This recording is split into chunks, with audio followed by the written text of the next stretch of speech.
Hey there kids, Big Whit here, doing another tutorial video for you. I'm on day, I don't know, 9 of a pantry project I'm working on. Right now we're trimming out shelves, making L-shaped floating shelves. They're going pantry. As you may be able to see, well, I can't turn the stupid camera around now, but alright, let's see here. You have to bear with me, I'm technologically illiterate. What we got here was the initial shelf, or the initial swing of the L-shaped shelf, and I fell victim to that whole measure twice, cut once thing. I burned it by an inch. So we're just knocking out another one. What we got here is just your standard pine 1x6. The actual dimensions of it ends up being about 5 1/4. So what we're going to do first, I'm going to set you up all pretty like right here. Let's see if I can get it for you. You can see what's going on. Okay. Let's set you up right here.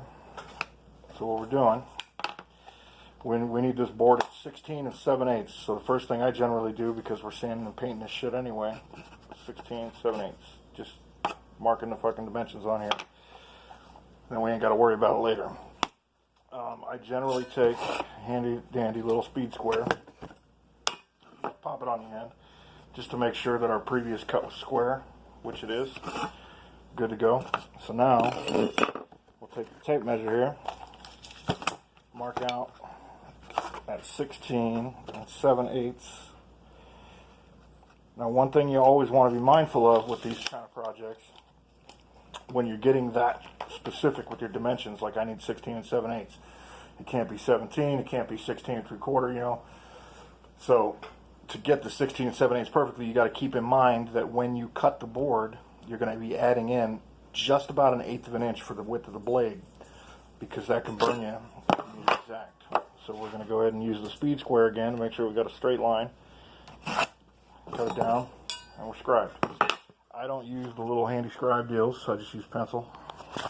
Stupid little construction pencils. So we got our mark. We got our saw plugged in. Use a better saw than mine. I'm using an old beat up fucking Black & Decker or whatever the hell it is. Little trick I learned a million years ago from an old guy who's been doing a carpentry thing for most of his life. If you take your speed square, as you see, you can hang on to it like this, just hold it with your hand, because then when you bring the saw over, you just run the saw up the length of the speed square, and it'll give you a square cut. Unless you're Da Vinci or whatever and you got steady hands. I don't. I got neuropathy, and half the time I'm fucking in the middle of 6 projects, so it's easier for me to just pop a speed square on there and cut the damn wood.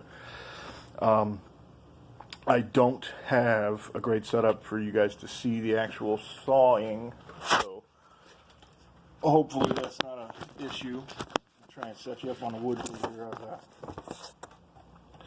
That's not bad. So, assuming that you can still hear me, all we're doing here is exactly what I just described. I'm going to hold the speed square, and then on your circular saw, you're going to have these little notch guys right here. They're usually, don't trust them, because old saws, they just, you know, get out of calibration and all that. But this first notch right here that I'm pointing at lines up with your blade. So you take that and put it on the wood. Line up your notch, being mindful of that 1/8 inch, like I said, for the blade, and then you just let it rip.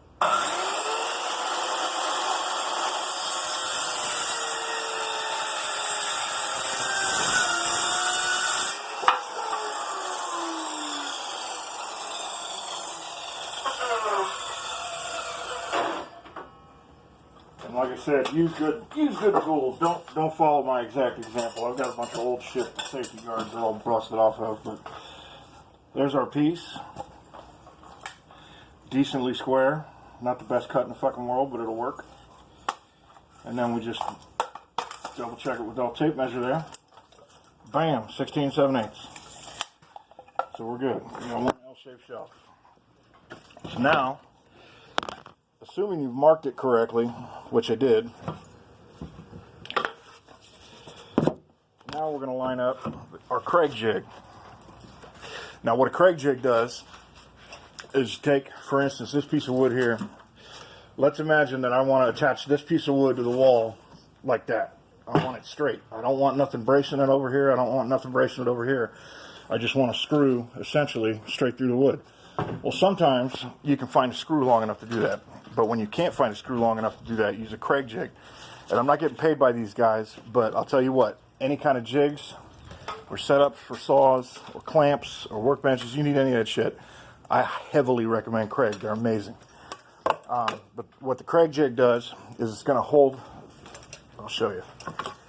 It's got this piece here, which is a guide for your drill bit. It comes with a specialty bit and all that. But when you got all of this, when you got all these guys lined up and set to the right settings and all that, it sits on the end of the wood. And then, just for imagine's sake, because my camera sucks, this clamp is going to go around the wood. But it sits on the edge of the wood, and then, as you can see, it lines up your drill bit just at an angle, just barely out of square with the wood. And what that's going to do, as you can see here, I got a couple from my cooking show. I got a couple I already prepared. But it's going to put angled holes, and you can put your screws in, and you can see the screws are going to go bam, just like that, because your wall is right here. So it's going to attach directly into the wall. It's cool shit. It takes a angle of mathematics shortcut. It'll take you, 30 seconds to put a Craig hole in something instead of trying to do it manually with a pocket hole. Drilling a manual pocket hole, you got to do a bunch of angles and make sure you get it right and everything. Well, Craig takes all that work right out of it. I know I sound like a spokesman, but it takes the work right out of it, and then the little jig helps you cut the perfect hole every time. Excuse me while I refill. Don't smoke, it's terrible for your health. Don't do most of what I tell you guys to do. I'm just showing you some cool shit while I can. So what I'm going to do here, I'll try and line this up so you can actually see. I'm taking the existing piece of wood. This is the one that I burned an inch. It's too short on this side. So I'm going to use the marks the same. The first thing, I'll take a look at our wood, and you find the pretty side. You want to look at what's facing out. You always want to be customer focused, because when the customer's happy, everybody's happy. So we're going to use this side as the top because it's prettier. So I'm going to go ahead and write top right there. And then this particular side is best for the face. So I'm going to put F3, because that's the shelf we're working on, and then S. That way I know I'm looking directly at F3S when I put it up against the wall. So now that we got our face lined up, we're going to flip over to the bottom part. Okay? So if you're looking at it, you just want to pretend you're upside down looking at the front of this. So you're looking at the face, the wall's going to be over here, and the shelf's going to be over here, right? Well, it is right. But, so I'm going to take this, and we're going to mark us off some lines. I'll say here and here. You can't see what I'm doing. I'm just lining it up with the edge of the wood and using the old marks to make new marks. Okay. The shelf is right there. So I'm going to put that Craig mark right here. And then, at the other end, we got the two support pins that are going into our handy-dandy support beam. I'm full of shit. This is the side that's going into the wall. But, you get the point. So we'll go ahead and mark these bad boys off. Alright, now we can get rid of this other burn shelf because it's useless. So here's what we do now. Throw a pencil down there. Assuming that you've worked with fucking hand clamps before, Craig jig, it fits normal, like welding clamps, or whatever the hell you call these, I don't know. But you just slide it right into the pocket, bam. And then, we're going to take, and we've got our wood marked on a few spots. As you can see, I've got one right here. So what we're going to do is you take your Craig jig, and on the back of the Craig jig, you see these little lines. They line up with the holes. So we can use that line as a guideline. Our line, I'll draw on it so you guys can see, is right there. So what we're going to do is you want to make sure that the jig itself is on the side that you're going to be drilling on. So you always want to double check that, because otherwise you're going to put a hole in something, you're going to have to reburn the wood, which makes it a pain in the ass. So we're going to line up the jig line just like that with our mark, and then make sure that we got everything flat, square against the board. Clamp goes on, jig goes on, and then this drill bit comes, if you buy the little, I just bought the little kit because I don't need none of the fancy shit. It's got a little specialty drill bit here. It's got the pilot on the top, and then it's quick release too. I like, because I always use my impacts. So we'll take that drill bit, pop her on. I just use a regular, that's what, 18 volt to volt impact drill. And you just put it up. Here, I'll put it this way so you guys can see. Put it up on something so that it's not going to fall, right? And then you go double check which hole you're drilling. I'm drilling the left side, so we're going to go in the left hole. And you always want to try and drill down so gravity does most of the work when you're doing it with an impact, because you can split the wood real easy. But then you just turn around and let it rip.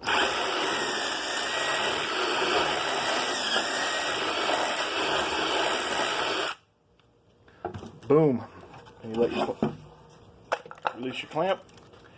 And now we have a perfect pocket hole. No measuring, no mess, no fuss, no math. It's beautiful. And then they got these screws that come with it. They're little specialty screws, but they're basically little cabinet screws. They work great. But we're using a 3/4 inch piece of wood. So we're going to use an 1.5 inch Craig screw, because the 1.5 inch screw will go through in a manner where you have 3/4 inch in the first board and 3/4 inch in the second board. Alright, I'm going to go ahead and drill out the rest of these holes. So in the editing process, I'll probably speed this up, but I'm going to go ahead and hit the rest of these holes real quick. We'll be back in a minute.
And bam, we got our pocket holes. So, go ahead and tap them out, because ain't no sense in not. The shelf end, we're going to put in the regular pocket hole screws, as you see. Just line them up. There's a little hole on the inside. Just push the screw right down, and then your screws are already set, so that when you go to drill, they're done. Alright, and then this middle hole we've got here is going to be our support. So I'm going to put a 2.5 inch screw in there, because we want good support going into our wood. I like to start my screws just a little bit, just so that they're already in the wood and I ain't even got to mess with them. I'm going to go ahead and take the screws out of this old piece. This other piece that wasn't right.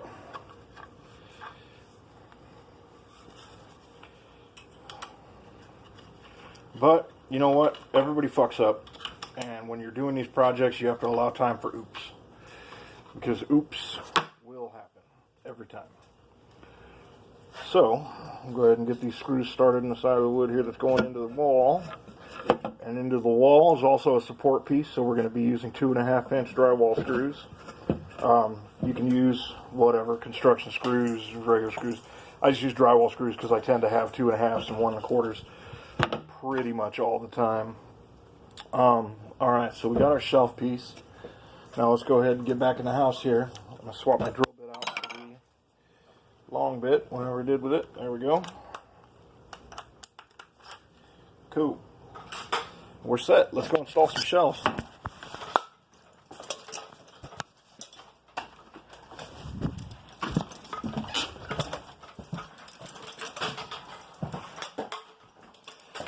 Then this particular project has been kind of a beast for me.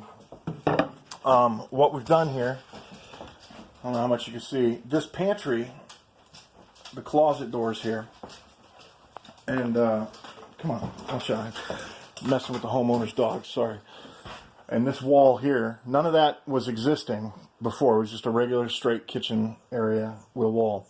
So I framed in this and did the drywall already. Made the door jamb, hung the doors. We're almost done with this project. The problem being, this existing wall back here is not square. We've had some serious issues with things being drastically out of square. So I've been kind of using a couple of little stupid human tricks to hide the fact that the wall's not right, because I'm not digging into the wall unless the customer asks me to. Never do extra work without clearing it with the customer first. Never do anything that's not on your job scope. Always, always, always stick to your plan. And if there's a job change, then you discuss it with the client and you make appropriate changes, or you put a new work order on. Just trust me, I've been burned a few times doing that. But then, as you can see, I got what we're doing. We're putting up floating shelves. That way there's no brackets, no bracing, no nothing. And they are nice and sturdy. Okay? And then this one's quite a bit sturdier. This top one needs a little love, but we'll be all right. Let's see here. So the piece we're working on that I burned is this L right here. So we take this and we just always want to test fit stuff. See, I got the screws in here. That means that's the bottom. So we're going to flip around and we're going to test fit her. It should be pretty damn snug because I cut this one a little long on purpose so that when we put her together, everything is nice and tight. Nobody likes them loose. Stupid joke. Alright, so what we're doing here, I'll set you up here so you can kind of see. I got a little torpedo level. Set her up here. We want to line up the shelf so that it's nice and flush. You don't want no splinters. You don't want no little rivers and valleys right here.